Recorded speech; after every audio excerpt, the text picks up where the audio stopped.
Doctor Sunil Karpe जी के सानिध्य में साईं बाबा की महिमा को आत्मसात कर आध्यात्मिक जीवन जीने की कला सीखें। देखिए साईं वाणी आस्था भजन पर प्रतिदिन प्रातः 7:20 बजे, आस्था पर प्रत्येक रविवार प्रातः 8:20 बजे। संपर्क सूत्र 9604050607।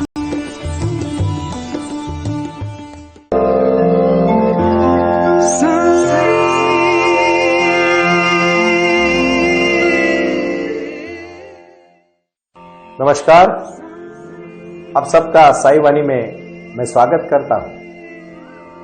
मेरे परम मित्र भाई और बहनों, आप सबको मैं आज एक साईं बाबा का अलग संदेश देना चाहता हूं।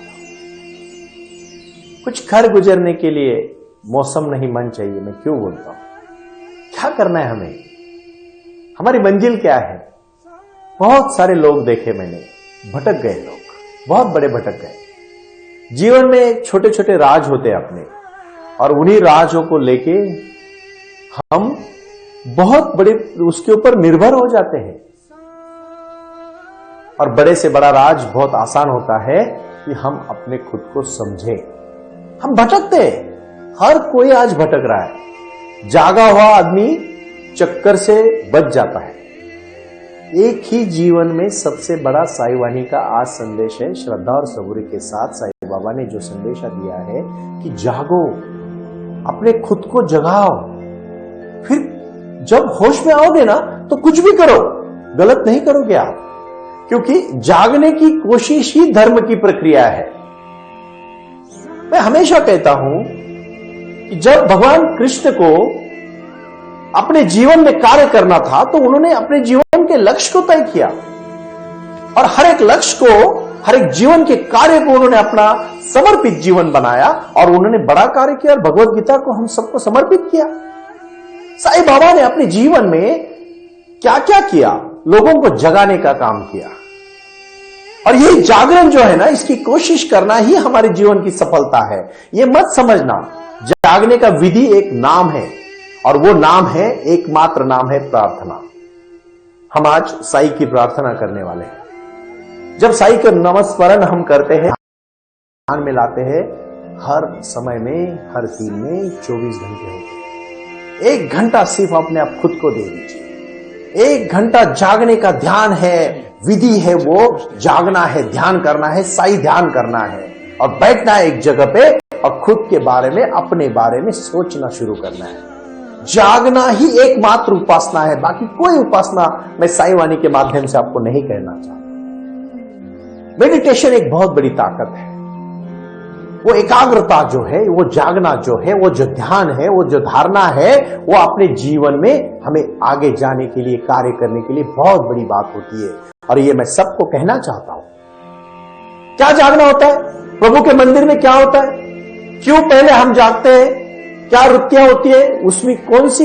हम देखो, हम बहुत बड़ा महल बनाते हैं, लेकिन उस महल में कहीं ना कहीं तो हम थोड़ा सा कचरा डालने के लिए कोई डस्टबिन रखते हैं कि नहीं रखते हैं?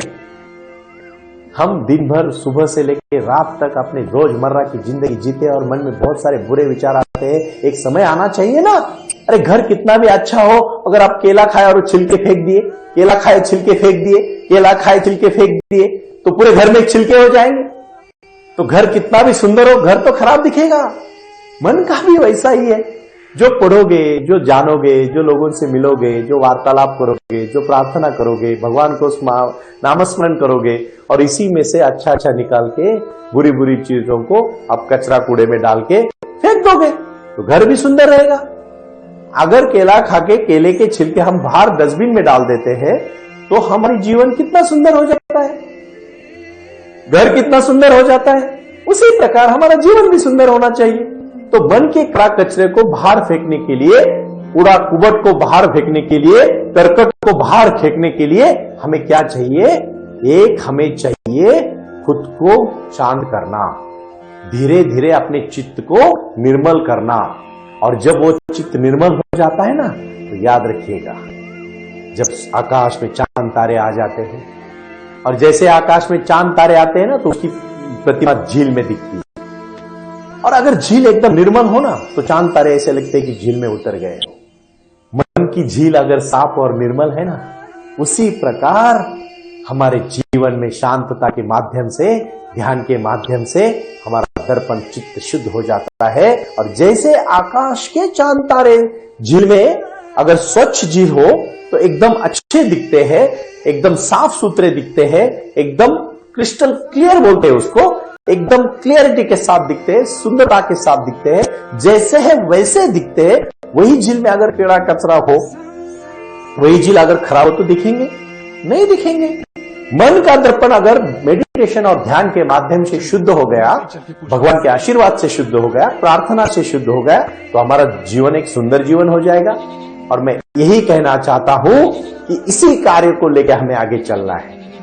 साई वाणी का दूसरा और महत्वपूर्ण विषय है, मैं जो आपके सामने शेयर करना पसंद करता हूं, कि हमें हमारे जीवन में जब चित्त निर्मल हो जाता है तो हमें हर कोई अच्छा लगने लगता है, हमारी निर्मलता सुंदर हो जाती है, हमें परमात्मा दिखाई देता है, फिर वो चाहे किसी ना हो।